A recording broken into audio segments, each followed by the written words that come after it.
When we study the many aspects of the biodynamics of being gifted,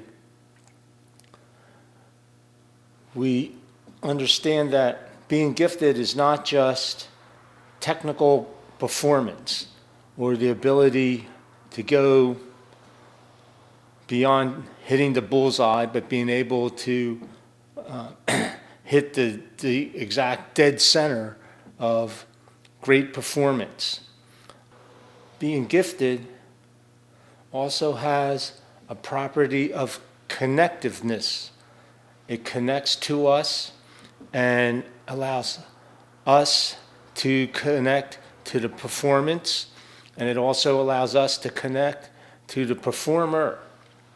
It moves us. We often give the idea of that was a stirring performance. The gifted performance also has a special energy about it.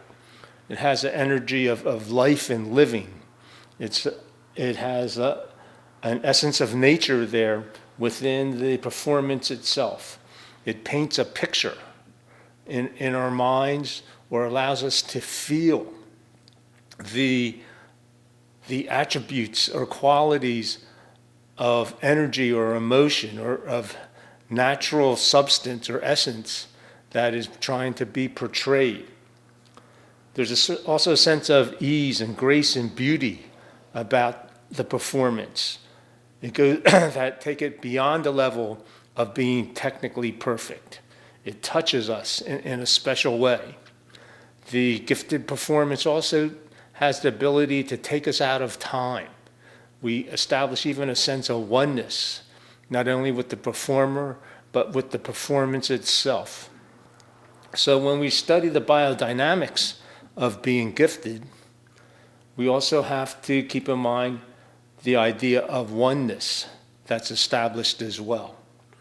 The idea of oneness is often having many different types of interpretations. It's sort of individual, but we know that the concept of oneness is something where we're beyond being in harmony with it. We are as one. So you could be in harmony or being in the same rhythm or being in the same beat, but that's not the same as being at one or oneness. Oneness is not being in the same beat, but oneness is being the beat. And that's the difference between oneness and harmony. In oneness, we are the beat. And harmony, we're going with the flow of the beat. We're going with the flow of the rhythm. But oneness, we are the flow of the rhythm. We are the flow of life. So that's the separation that we want to think about when we're trying to talk about a state of oneness.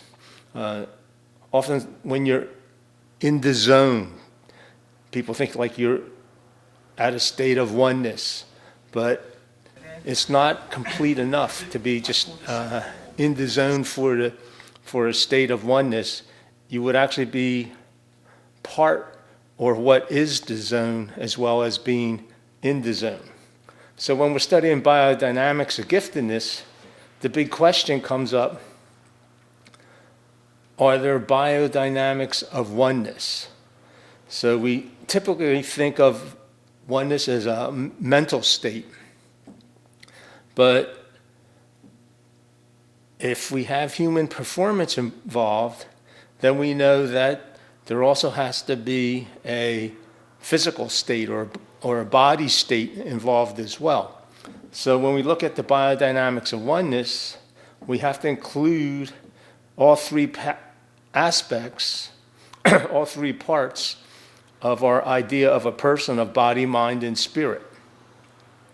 So naturally, mental is the mind aspect of body, mind, and spirit. Body and mind together can help us reach a state of technical performance, but if it's lacking in the spirit aspect, then we don't have a completeness. Being gifted involves a full completeness, or being completely self-actualized, and therefore that total melding together of body, mind, and spirit allows us to then become gifted. And it also allows us to be in that state of oneness. Well, so we're going to begin with a story, and it has to do a little bit with oneness. It also has to do a little bit with giftedness, and it also has to eventually will be part of what we're going to use as a vehicle to get into a state of oneness or giftedness.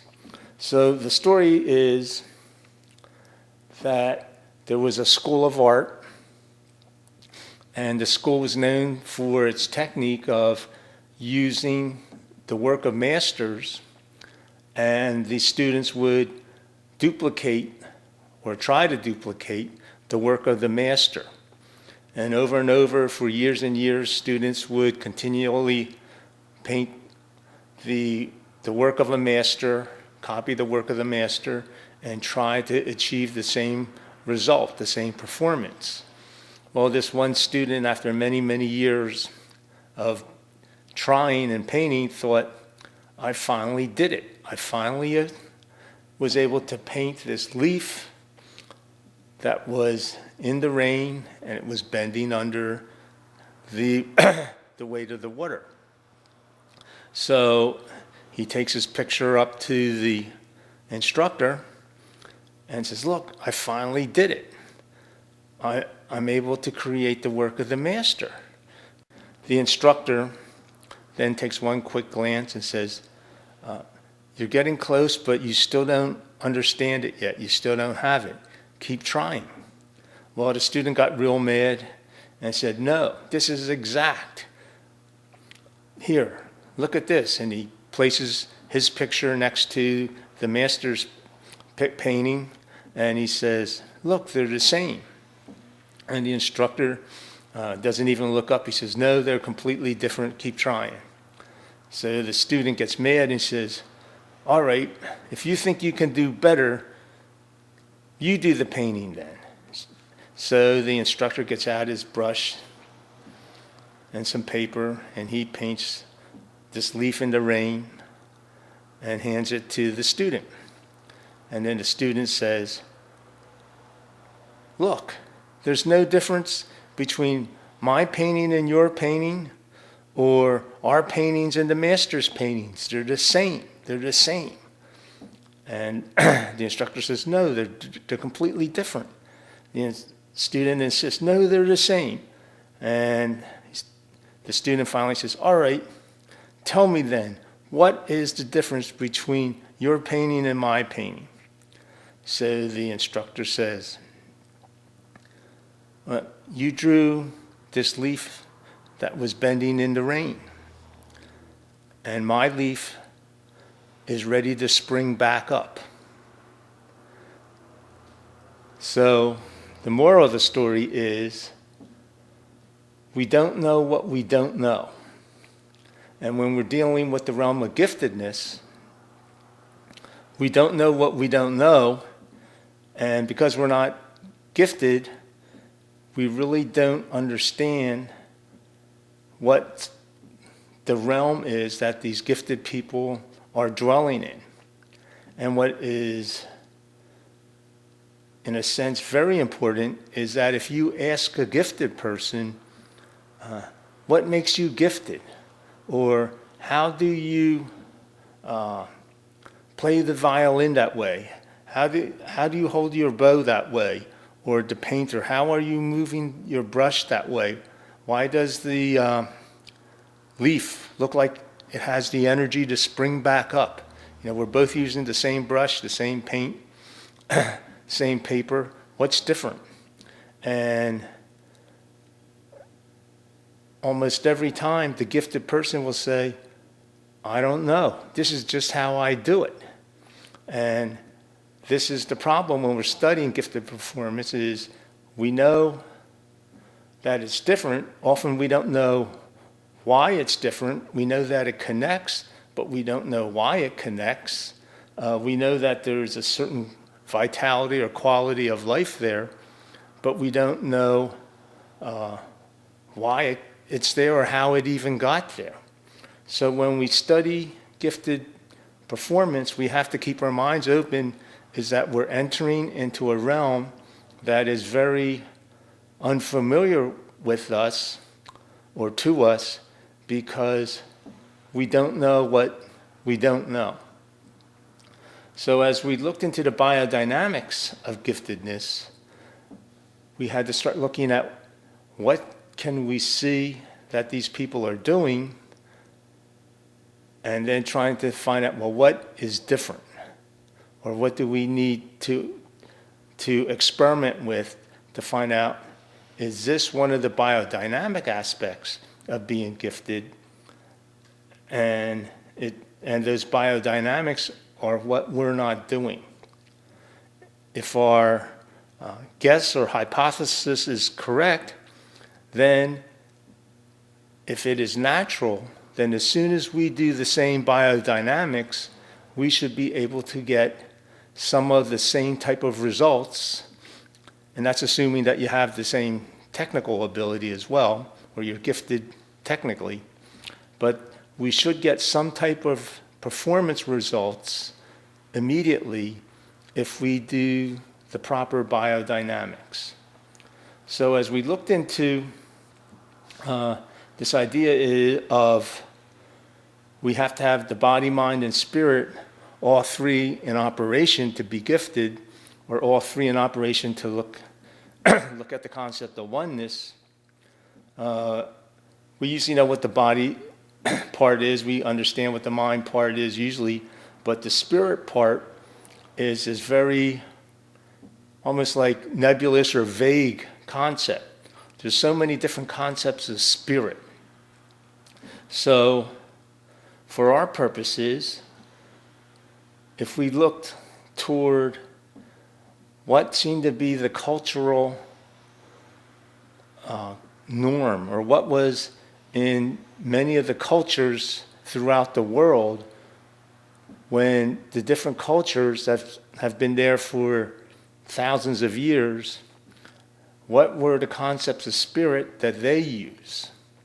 And then when we discover what those concepts are, then we can experiment with those concepts of spirit, so we can add them to our concept of body, mind, and spirit, or the totality, which would lead to being gifted, or the biodynamics of being gifted.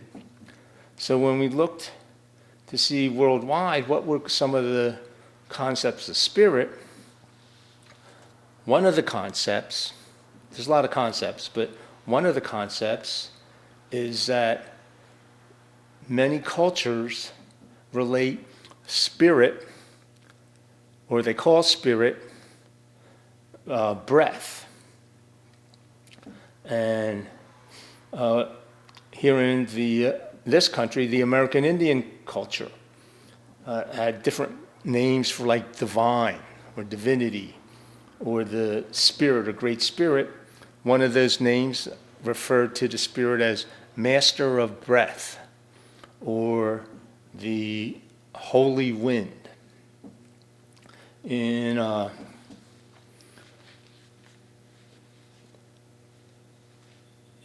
India, Bodhivista had very many teachings on breath.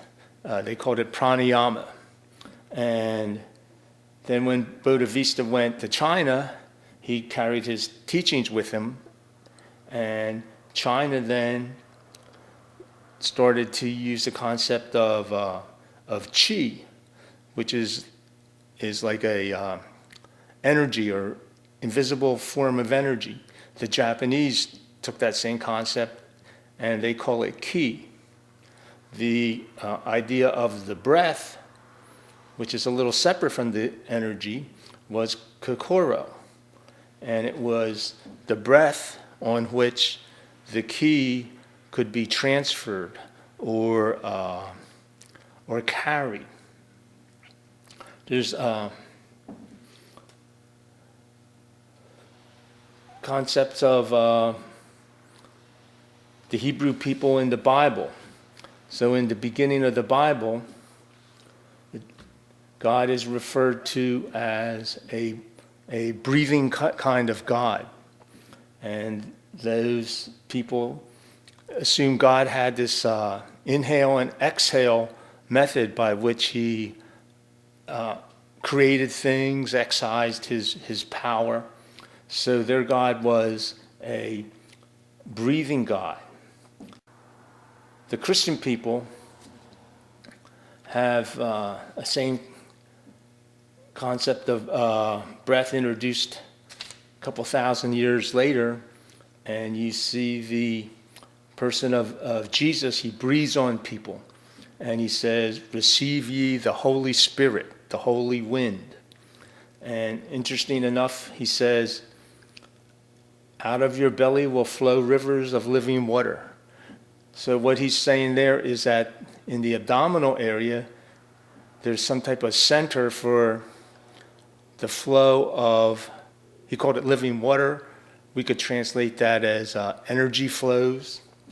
And African cultures use that same concept, that the life forces and life energies are centered in the abdomen as well.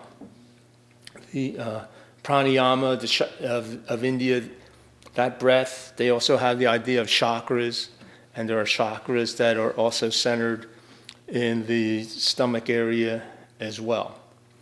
The Chinese and Japanese, with their ki and chi, have the idea of the abdomen as the center of life energy as well. They call it the hara or the dantian. We call it like the center. So we are seeing a similarity across the world through thousands of years, all these different cultures.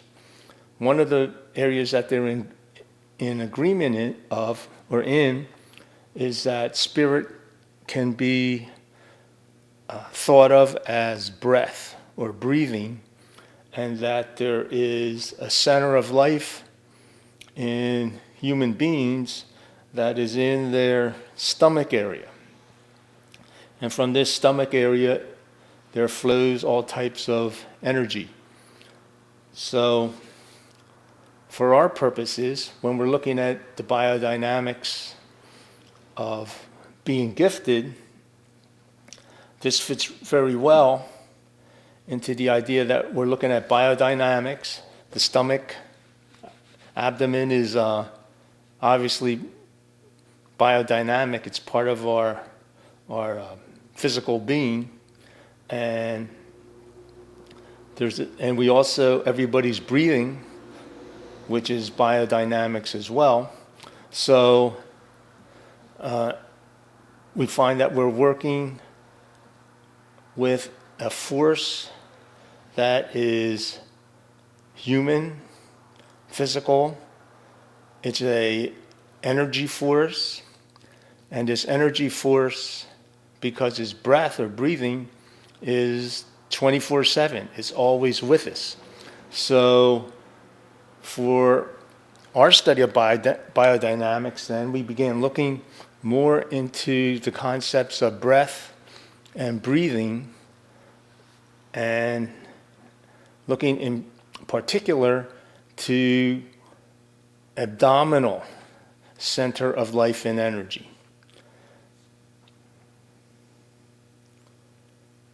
And that is what we're calling, or one of the aspects we could call for as spirit. So when we're looking at body, mind, and spirit concepts, all being addressed to have a sense of giftedness, then we're saying body, mind, spirit, or body, mind, and breath would be the totality of our being then. So I think you might be wondering, well, why do they choose breath? Or what's the big deal about breath? What does breath have to do with life? Or why should it be given almost this divine nature by all these cultures? Either they define God by it or divine by it. So we wonder, well, what is the big deal about breath? And nowadays we understand that breath is how the oxygen goes into the body. It invigorates and energizes all life within the body. In the old days, they might not have known exactly what it was about oxygen, but they knew that there was something to do with breath and with the energy of life. So if you are wondering, like, how could they come to that conclusion? Well, we could see, like, what is the importance of breath to our bodies? So we can just do a little experiment ourselves, and if we just seal our lips together, put our tongue on the roof of the mouth, and now hold your breath for, say, 30 seconds. So seal your lips together, put the tongue on the roof of the mouth, and just stand there or sit there holding your breath. Let's try for 30 seconds. Again, seal the lips, put your tongue on the roof of the mouth, and hold your breath. Most of us didn't reach 30 seconds, and you will notice that the split second that you started that in-breath or that inhale, you could feel the force or the vitality of life come back into your body. It's like our body demands that breath or that life energy. And the split second we get it, the body reacts instantly. So we have a practical demonstration of why breath is life, or why breath can be considered life. Later on, when we get into a lot of our energy dynamics and energy biodynamics, we're using actually the swelling of the capillaries under the inhale part of the breath cycle as energizing and also energizing of movement. So the more we study breath, the more we found how much of life is actually centered around that breath. So to get back to the idea of oneness, and how do we obtain oneness? We know it's not just mental because we have to have our body involved. We found that as we researched the biodynamics of breath, and in particular the in-breath or the inhale part of the cycle, we started to understand and actually started to physically and mentally become more in a state of oneness. And that's what we're going to address then, is how we become more at a state of oneness as we reach a more complete or full synchronization of body, mind, and spirit, which is also body, mind, and breath. And for most of us, it seems like the most strangest idea, but we have to keep in mind that we don't know what we don't know, and give it a chance to at least hear or try and understand what are these concepts that might be out of the box for us, but for the gifted person, it's like making a leaf have the energy to spring back up. Or how does the painters, when they paint a portrait, paint the person on an in-breath to make it look more alive? So if you look at the famous paintings, you'll see that the majority of them are painted on the in-breath. And it's like, well, now that I know about in-breath or inhale, now I can start to see it all around me. So if you look at the paintings, or even sculpture, look at the Greek sculptures, and you'll notice they're all sculpted where the person is on an inhale. Or an exhale could be the primal scream. Naturally, in the primal scream, the person's screaming, it's an exhale. But how did the painter get that person to have the energy and be able to transmit to us the energy that the person was actually screaming, and we could feel the breath coming out of that open mouth? If we look at the Mona Lisa, and it's like, what is the mystery about the Mona Lisa that everybody debates about and has their own idea? And if we look at the Mona Lisa, now that we realize that people breathe in and out, or that can be conveyed, we look at the Mona Lisa, and then we see that the Mona Lisa isn't breathing in, she's not breathing out. It looks like she's either catching her breath or at the end of an inhale or exhale and holding her breath. And that's why you can't read that breath cycle on her.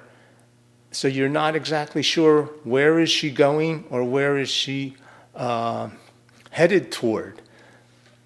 So that produces a sense of mystery. That sense of mystery then produced the magic of that particular painting. So it's all around us, but the best part is that as soon as we know something that we didn't know, we can look around for proof or evidence of it. When we see the proof or evidence of it, it now brings us into that realm. And in this case, these are all properties or properties of the abilities of those people that are gifted. It's part of being gifted is being able to convey those type of energies.